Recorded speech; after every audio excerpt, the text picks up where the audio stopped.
Welcome to the My Creative Days podcast, where we will talk about all things DIY, home decor, decorating tips, and creating a beautiful home on a budget. I am hoping our time together will spark a creative idea, help you plan your next DIY, or inspire you to finally tackle that project you keep putting off.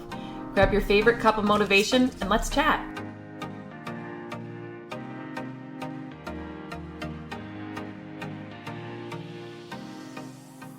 Hello and welcome back to the podcast. Today I have a topic and a question that comes up often for me, so I thought I would do a podcast episode about it. What is the best way to clean paintbrushes? I get this all the time, and it's such a good question. And one, if you are using a paintbrush, is so important. But I want to start off by saying, number one, please do me a favor and you a favor. Do not buy the cheapest paintbrushes you can find in your home improvement store, the dollar store. Do not buy those brushes. I did that. That's how I started out when we first started DIYing in our first home that we moved into. I would buy the cheapest paintbrush I could find. And every single time it would fall apart, literally. The bristles were inside the paint as I was painting a piece of furniture or a wall or whatever. The bristles were more in the paint than actually the paint was on the wall or whatever. So it was just a nightmare. And then they never cleaned well. And so I was just throwing them out. And so, I'd be halfway through a project and I was going out to buy more paintbrushes. And it's in the long run, it's just going to save you so much money, time, effort, tears, bad words, like all the things. So do not buy the cheapest paintbrush you can find. That is my first and number one tip to anybody that is either starting out or if you're going out to get some paintbrushes, don't do it. I have a couple of favorite paintbrushes. Zebra is a great paintbrush brand. They are now selling their paintbrushes at Home Depot, some of them. I do grab those often. Dixie Belle also has some great paintbrushes as well. There's a lot of good paintbrushes out there. It's definitely, you really want to find one that fits your hand well. That's why I really love some of the Zebra paintbrushes. They've really thought about, especially for people that are like flipping furniture and things, but they've just really thought about the way the paintbrush is made, how the bristles are and how the handle is and all those kinds of things.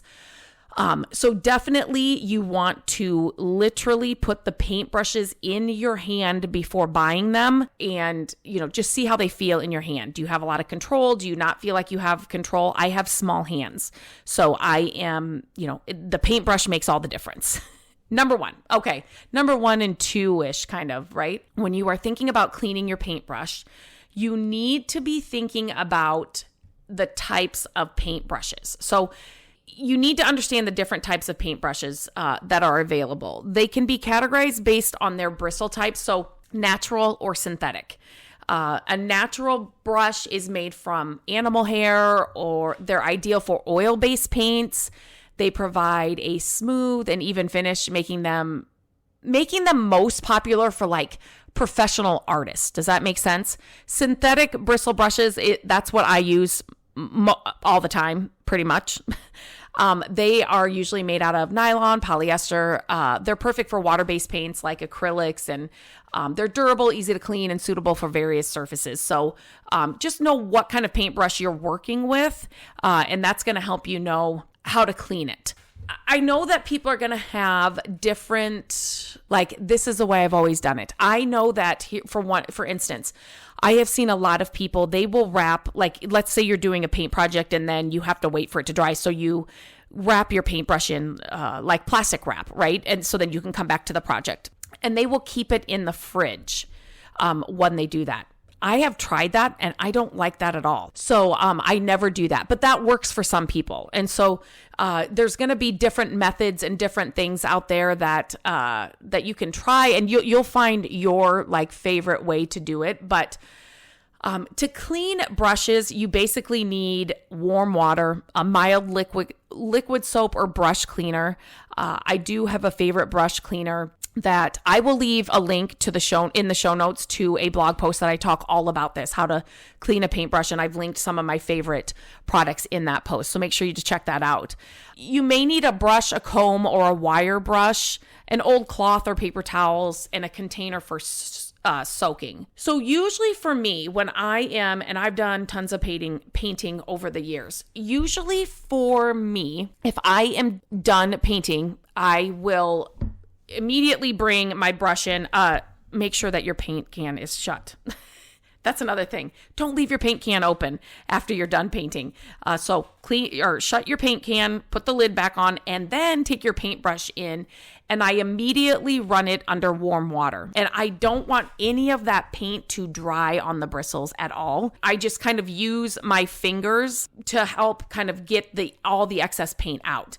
Before you do that though, make sure, like, if you've got a ton of paint left on your paintbrush, put it back in the can. Slide your paintbrush over the side of the can and make sure you're getting most of the excess off.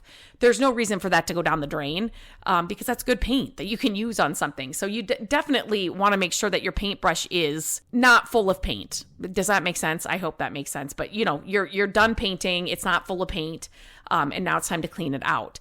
So I usually, you can fill a container with warm water, and then what I do first though is I always rinse it out, just, with me standing there, and I kind of use my fingers to kind of, separate the bristles a little bit. You want to keep the shape of your paintbrush the entire time. So it's not like you want to like pull the bristles way apart, you know what I mean? Because then you're really going to damage your paintbrush.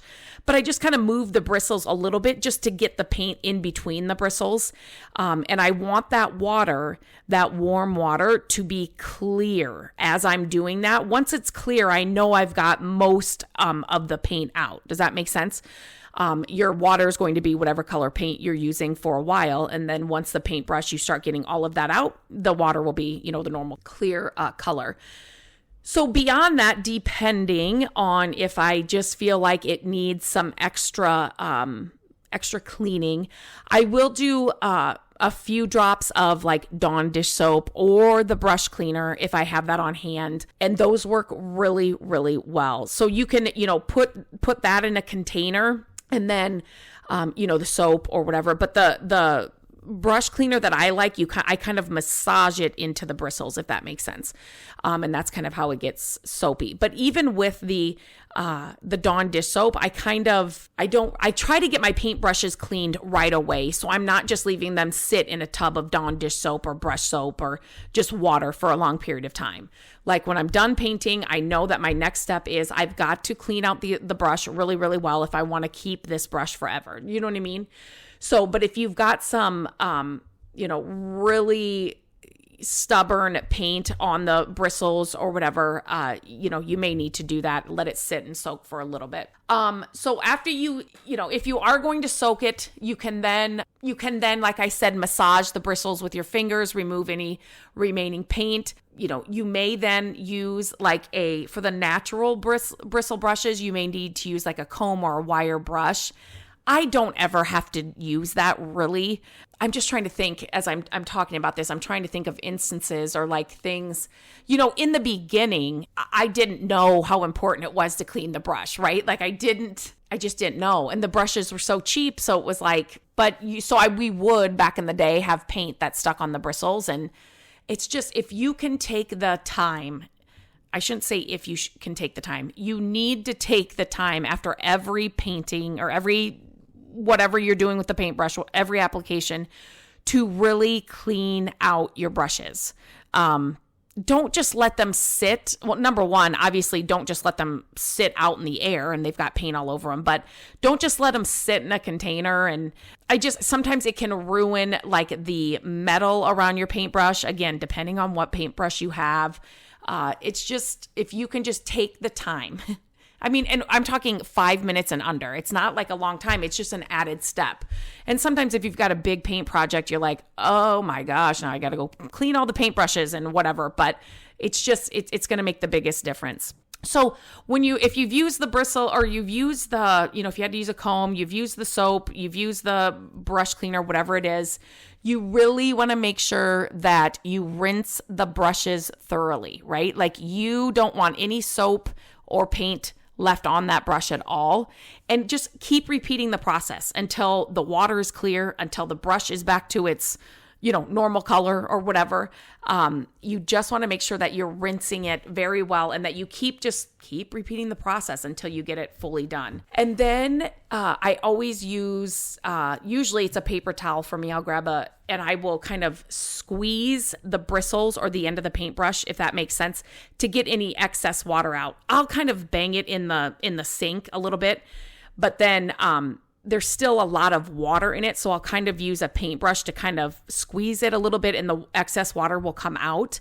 And make sure when you're doing that part that you're making sure the bristles are shaped the way they normally should be. Does that make sense? Like you don't have it looking wonky or, you want those bristles to stay where they should be. And then I usually lay it flat on the counter next to the sink where the bristles are hanging over the sink. Does that make sense? And then the handle is on the counter. Make sure your brushes are completely dry before you go to store them. You want to store them horizontally. So you can do it upright with the bristles facing upward, but I'm telling you right now, do not do that. The upward with the bristles facing upward, unless you know for sure that paintbrush is 100% dry. You don't want the water seeping back down into like the handle, the metal and everything. So you lay it flat until it's completely dry. And then you can store it upright if you want to. If you store it downright, if you store it with the bristles down, sometimes that'll make, what I want to say, the bristles just look weird or like they'll just end up not like how they should be, right? Like you may have an indentation or, you have bristles that are just kind of bent or something. But so you definitely don't want to store them that way. Again, I'm going to reiterate, it needs to be fully dry before you store them. So for me, I have a little cabinet in my office that has, like 4 drawers or whatever. And I lay all of my paintbrushes flat, horizontally in those drawers. That's where I like to keep them. So here's just a few quick tips. And I've already kind of talked about these, but I just want to kind of finish with this. But clean your brushes immediately. Do not wait. It's part of the painting process. So when you start painting a wall, a piece of furniture, whatever it is, that project is not done until you have cleaned your brush. Like that's the end step. Invest in quality brushes. I can't tell you enough. Just learn from me. Just do that. It's not like you're spending thousands of dollars, but you definitely don't want to get the cheapest one. Make sure that you reshape the bristles, as you're cleaning, as they're drying, they're not in some weird position or whatever. Just reshape them. Avoid harsh chemicals. So cleaning solutions are essential depending on what you're using. But I guess here's the thing. A lot of people are always thinking that you have to have this fancy chemical, like major cleaner for your brushes. And for all of the, if you're a home DIYer, if you're a furniture flipper, that kind of paint and what you're using, you don't need that. A little Dawn dish soap, warm water alone, if you're doing it right away, immediately after your project, will go a long way. So you don't need to have, harsh chemicals to clean your brushes. If you do a couple of these tips or just do these things every time you paint, your brushes will last forever. I have had brushes after I stopped buying the real cheap ones. My zebra brushes, my Dixie Belle brushes, I have some Magnolia brushes. They're all perfectly great every time because you just have to take these few steps and do it every single time that you use them and they'll last you forever. So I hope this was helpful. If you know somebody else that paints or this podcast would be helpful to them, I would appreciate it if you shared it with them. I'm always so grateful when you share the podcast. If you have any topics you would like me to go over, definitely reach out to me through email, lindsay@mycreativedays.com, or on Instagram @mycreativedays. I love to hear your suggestions. So until next time, clean your brushes, do it consistently, and do it right after your project. I'll talk to you later, guys. Have a great day. Hello, friends. Thank you so much for listening to the podcast. I'm grateful that you tune in every week and that you share the show with your family and friends. I love having creative chit chats with you, and my hope is that this podcast will inspire you to try a new project, start a DIY that you've been putting off, and decorate your home exactly how you want it. There are a few ways you can help us with the podcast. Follow the podcast so you don't miss an episode. And if you could take a few minutes to leave the podcast a review, that would help us so much. Again, thank you for being here, and I look forward to our chat next week. Bye-bye.